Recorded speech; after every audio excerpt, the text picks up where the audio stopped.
Hey, hello, how do you do? Shady Doorags here, and welcome to another episode of Episode Rundown, where I, Shady Doorags, run down the episodes of Miraculous, Tales of Ladybug, and Cat Noir. And today we're looking at episode 18, I want to say, Animan. And I greatly enjoyed this one. It might be a bit of a bias because I enjoyed the last episode just so much, but I definitely enjoyed this episode. So this episode starts off with, actually, when I heard the title Animan, I thought it was going to be a lot like the Eve Illustrator, but it wasn't like that. That wasn't relevant at all. Anyway, the episode starts off, and what's his face, whose name I cannot remember because he has not been on screen long enough. I'm just going to call him the Bubbler. He is revealed to have a crush on Marinette, and that actually, I didn't really feel good about that because that really came out of nowhere. He's a teenager, it happens, emotions all over the place, and they specifically say this is something that just started, so it's not like it's something I can hold against the show. They're admitting that it just happened, and it's not unrealistic, but it did make me uncomfortable that just out of nowhere. Marinette has had, 2 people so far crushing on her? 3 if you count Cat Noir. This girl is kind of popular when you think about it. She might be like the most popular girl in the school, because Chloe is supposed to be the stereotypical popular girl, but she's not. Nobody likes her. She's just a stereotypical mean girl.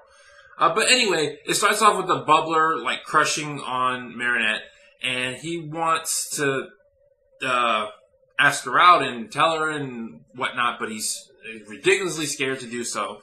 And so Adrian decides to help him out. Now, a couple of things about this. Adrian getting more screen time. Yes. Yeah, keep doing that. Not Cat Noir. We have enough screen time with Cat Noir. You can keep giving Cat Noir screen time, but Adrian needs more screen time. He is the most boring, generic, nice guy, and it's really boring whenever he's on screen. But that sounded actually really contradictory, what I just said. I said he needs more screen time, but whenever he's on screen, he's boring. Whenever he's on screen, it's boring because he's not given enough development. In this episode, he wasn't really given too much development, but it was something. He was being nice in a way that's... I can't quite put the words to it. For lack of a better term, he was being nice in a way that developed his character. He was trying to help his friend, and he was showcasing how confident he was when it came to relationship stuff, which we know Adrian is pretty confident. He talks to Ladybug all the time as Cat Noir, telling her, giving her compliments and whatnot, but I don't think Ladybug takes any of that seriously. It's not just that she's rejecting him. I'm starting to think, she doesn't even know that Cat Noir really does like her. I think she thinks he's just playing around. But anyway, Adrian gets some well-needed development, and he convinces his friend to ask Marinette out, but his friend can't do it because he has Marinette syndrome, and Marinette, so Adrian has to do it for him. Marinette interprets that as Adrian asking her out, and even if she wasn't interpreting it that way, she would have said yes to anything that comes out of Adrian's mouth. And what basically happens is Marinette and the Bubbler are on a date. Alia is giving Marinette advice while... Snap, I can't remember his name. Adrian is giving the Bubbler advice. And the Bubbler comes out and says that this part is, really funny to me. I snickered a good couple times. I can't remember if I just burst out laughing but I did snicker a couple of times. I just thought the whole shenanigans of what was going on was pretty funny, and to me, not cliche, not predictable. When I saw them wear the headsets, I thought they were going to do the cliche where they just repeat every single thing, and then the person on the other end says something really stupid, and then they say something really stupid too. But no, that's not how it went. The people were actually afraid to say what the person speaking in the microphone was saying. Adrian says, tell her I'm in love with you. And the Bubbler says, I'm in love with your best friend Alia. That, though, that just made me smile so wide because it was just so funny that he did that. That whole scenario was just really funny that he claimed he was in love with Alia to Marinette. And one thing I'm liking about Marinette is whenever love is mentioned, she gets really excited. I just think that helps develop her character. There's nothing too in-depth, but whenever any kind of love situation is mentioned, Marinette just gets super excited. To the point that in this episode, she was like, oh my goodness, you have a crush on her? I can totally set you up on a date with her. Despite the fact that Alia is listening, Alia is telling her, no, I don't want to do this, and whatnot. So that happens, and that was really good. Then the superhero stuff starts. We see Kim and the nerd, whose name I can't remember. But we see them, and I said I want more of them, and I like them in this episode. They start making fun of this zookeeper. Like, this is really out of nowhere. There was no build up to this. They start making fun of this zookeeper, and the zookeeper gets mad, and he gets targeted by Hawkmoth, and so he becomes Animan. See, when I hear the name Animan, I think anime. That's why I thought this was going to be like the Eve Illustrator, but no, it was more simple. And his powers are basically, he can turn into any animal. And I don't know if he can control animals, because he seemed like he was, but it might have just been that he was just letting them out of their cages. Because during the later parts of the fight, he doesn't really use any animals to help him. So he becomes this thing that can, and his ultimate goal is to just kill Kim. Like, that's what he wants to do. So during the fight, Ladybug locks Alia and the Bubbler in the same room together. And I was hoping we would see that conversation, but we didn't. And then it just completely strays away from the normal people stuff and just does straight up superhero stuff. And the straight up superhero stuff wasn't that bad, actually. Some pretty fun fight scenes. They trap him a couple of times. They trap him in a container, and they plan it out. I said, well, we have this container. That's not going to hold him if he can change into a bigger animal. And then they said, well, what about the bust? It's big enough to be any animal that he can transform into. And they notice that he does get more tired as he transforms. I'm not sure how that came into play. I guess the last animal he transformed into, which happened to be a really big animal. I guess that was the last one he could do. So I guess that kind of makes sense. You got to kind of use headcanon for it. But it's headcanon that's backed up by what the show says.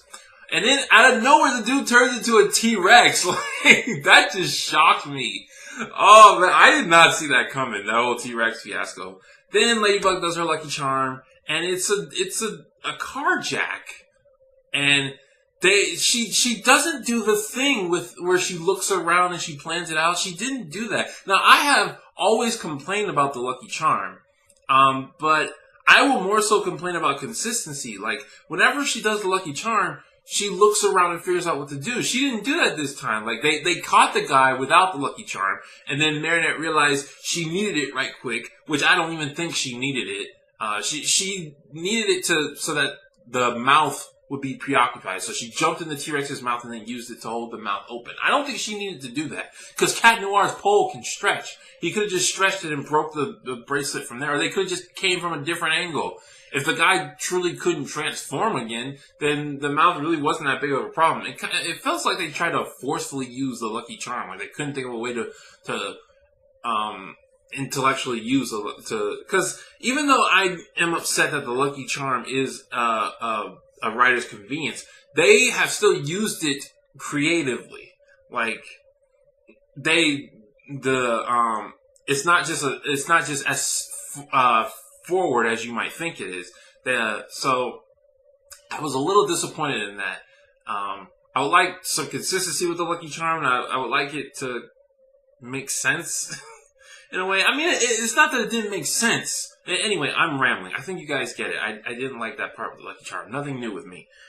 So then the episode ends, and Alia and the Bubbler, whatever his name is, they actually like each other, and they're in a relationship now. And I was kind of disappointed with that, because just like I don't like the main characters getting together just because they're the main characters, it seems to me that Alia and What's-His-Face got together just because they're the best friends of the main character. Like, on the surface, it seems like a good idea, but there was nothing leading up to it. I mean, she specifically said in the episode, he's like a brother to me. And then they don't show the scene where they talk. They don't show the scene that made them fall in love with each other. And so I can't get behind that ship. It reminds me of Avatar: The Last Airbender, where in The Fortune Teller, The Fortune Teller is the episode where Katara starts having feelings for Aang. Aang has had feelings for Katara this whole time, but that's the episode where she starts having feelings for Aang, but she has to be told. And it feels unnatural to me when it happens in that kind of way. They didn't have to be told, but they were forced together in an awkward situation, and then in a scene we did not get to see, they found out that they actually did like each other. Now they're going to be liking each other from now on.